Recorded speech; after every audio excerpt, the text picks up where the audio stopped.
ॐ ज्ञानतिमिरन्धस्य ज्ञानाञ्जनशलाकया चक्षुरुन्मिलितं येन तस्मै श्रीगुरवे नमः। जय श्रीकृष्ण चैतन्य प्रभु नित्यानन्द श्री अद्वैत गदाधर शिवासादि गौरभक्तवृन्द। हरे कृष्णा कृष्ण कृष्ण हरे हरे, हरे Ram Ram Ram Hare Hare. Hare Krishna. The war of Mahabharat took place about 5,000 years ago in the battlefield of Kurukshetra. Shri Krishna describes in Bhagavad Gita, Yada yada hi dharmasya glanir bhavati bharat abhyuthanam adharmasya tad atmanam srijami aham. He says, O descendant of Bharat, whenever there is a decline of religion and an increase in irreligion, at that time I manifest my eternally perfect form in this mundane world. The irreligious activities had actually started happening much before the battle of Kurukshetra took place. And as they kept compounding and compounding, it created the platform so that the Supreme Lord could descend and eradicate irreligiosity and those with demoniac nature and establish the principles of religion. This is described in great detail in Mahabharat of all those activities, of all those situations that led to the battle of Kurukshetra. As we discussed before, Mahabharat is not an imaginary story. It's not mythology. It is true history of Greater India.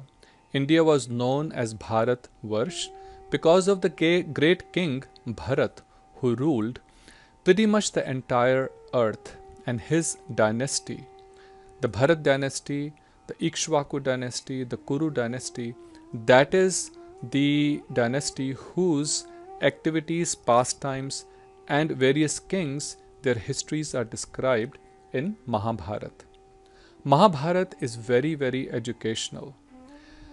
The situations that we face in our day-to-day life, internally within us, with those around us, whether within our family, our friends, at our work, in the society, in our wider community that we live, the situations that arise because of lust, greed, anger, jealousy, attachments, there are similar situations in the pastimes described in Mahabharat between two different people, between two different groups, two different states, and how these situations, when we face, we can resolve those according to the principles of religion, is what Krishna is instructing to Arjun in Bhagavad Gita. So we will briefly discuss those situations that are described in Mahabharat as a prelude to the Mahabharat war.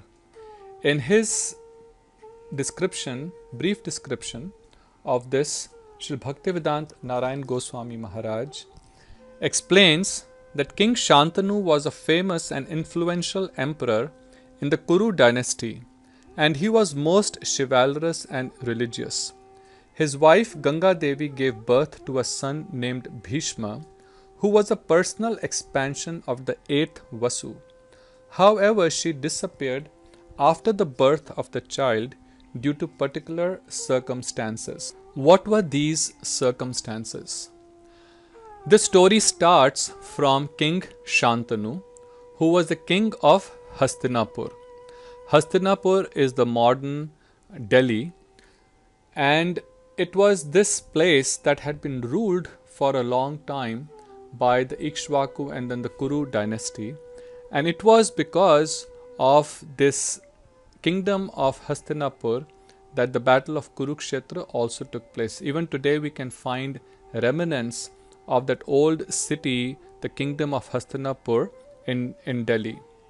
So King Shantanu in his previous life was Maharaj Mahabhish. He was a very good king, very virtuous king, and ruled his kingdom with great religious principles and honesty. He performed many yagyas, just as the Ashwamedha yagya and Rajsuya yagya, and because of all these pious activities that he performed, he attained heavenly planets. Once he got an opportunity to visit the court of Lord Brahma, where many demigods were present, and Ganga Devi, who is the personification of the holy river Ganga, was also present in that assembly. During that time, some wind blew, and as a result, the upper cloth of Ganga Devi got removed and her body was exposed. King Mahabhish started looking at her body with great lusty eyes. So you see that even in the heavenly planets, even those with the bodies of demigods are not free from lust. So therefore, achieving heavenly planets is not necessarily our goal. Krishna will explain this in great detail in Bhagavad Gita that we will discuss as we go through Bhagavad Gita. When Lord Brahma saw this, he was very angry because such a behavior was not appropriate in his assembly. He then cursed Mahabhish that you are not fit to be in the heavenly planets. I curse you to go back to the mortal planes, the earth, where you will get lot of suffering because of Ganga, whom you were eyeing with your lusty desires. When Maharaj Mahabhish heard this, he folded his hands and said to Lord Brahma that I admit my mistake. See, this is also very important. We are humans and we can make mistakes. But to not admit your mistake is an even bigger mistake. So if we make a mistake, we should admit and then try to rectify it. So he admitted his mistake and told and requested Brahmaji that please give me birth in the Kuru dynasty as the son of King Prateep. King Prateep at that time was the king of Hastinapur. So Lord Brahma granted this wish. At a later point, once King Prateep was sitting on the banks in a forest area and performing austerities to atone for the sins that he had committed. At that time, Ganga, taking the form of a very beautiful woman, approached him and sat on his right thigh. When King Prateep looked at her and said, "What do you want?" Ganga said, "I would like you to accept me as your wife."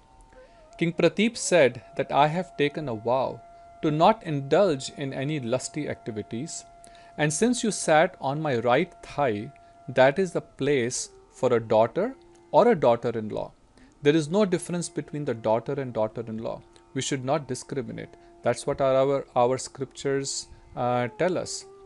So I have accepted you as my daughter-in-law because the wife sits on the left thigh, not on the right thigh.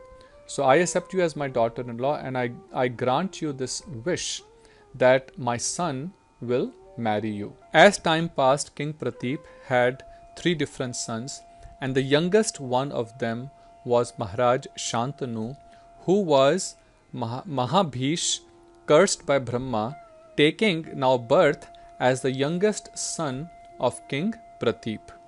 Because of certain reasons, the other 2 sons abdicated the throne, and Shantanu became the king of Hastinapur.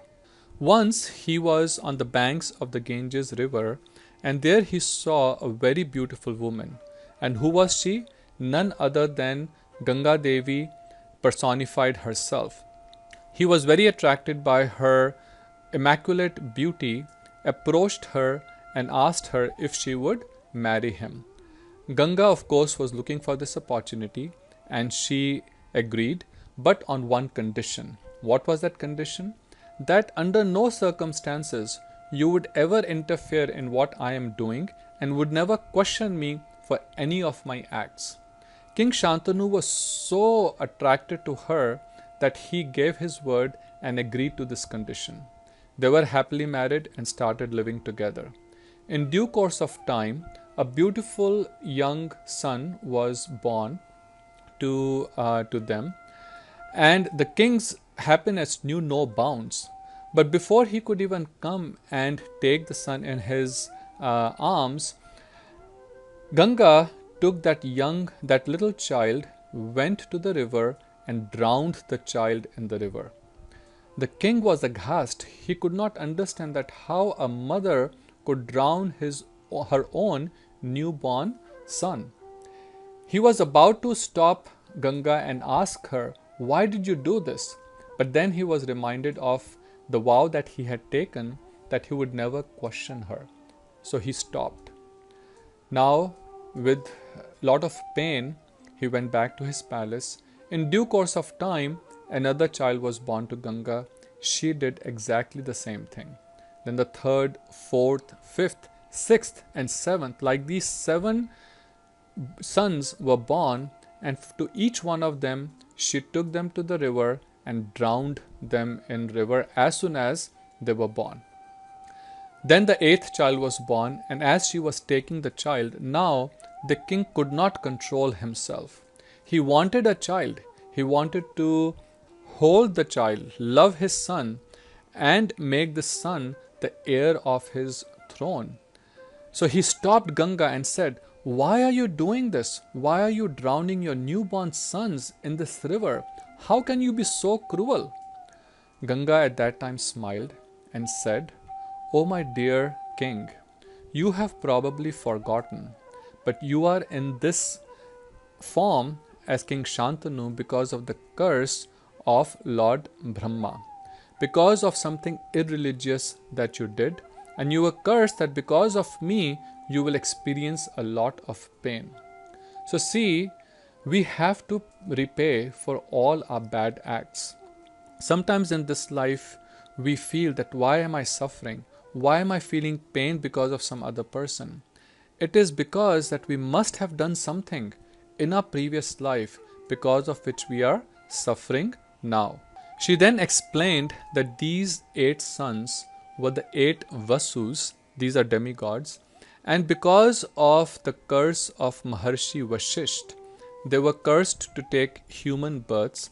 But since they pleaded to Maharshi Vashisht for mercy, he granted them that they would not have to suffer too long. As soon as they take birth, within a little time, they will give up their body so they don't have to experience too much suffering of the human body. But the 8th Vasu was cursed to live a much longer life and to never have a wife or any children. So, of course, she did not tell this to Maharaj Shantanu. And this was the 8th son who was now with her, and Maharaj Shantanu had prevented her from drowning him. She said, "I'm going to take this child with me, train him and bring him back to you at an appropriate time." She took the child, and Maharaj Shantanu, with a very heavy heart because of the grief that he was experiencing due to the loss of his wife and son, came back to his palace and took a vow of brahmacharya and started ruling his kingdom extremely well. Now here we see that how great these kings were, that even though he was experiencing so much pain, but still he did not run away from his responsibility of ruling his kingdom with religious principles.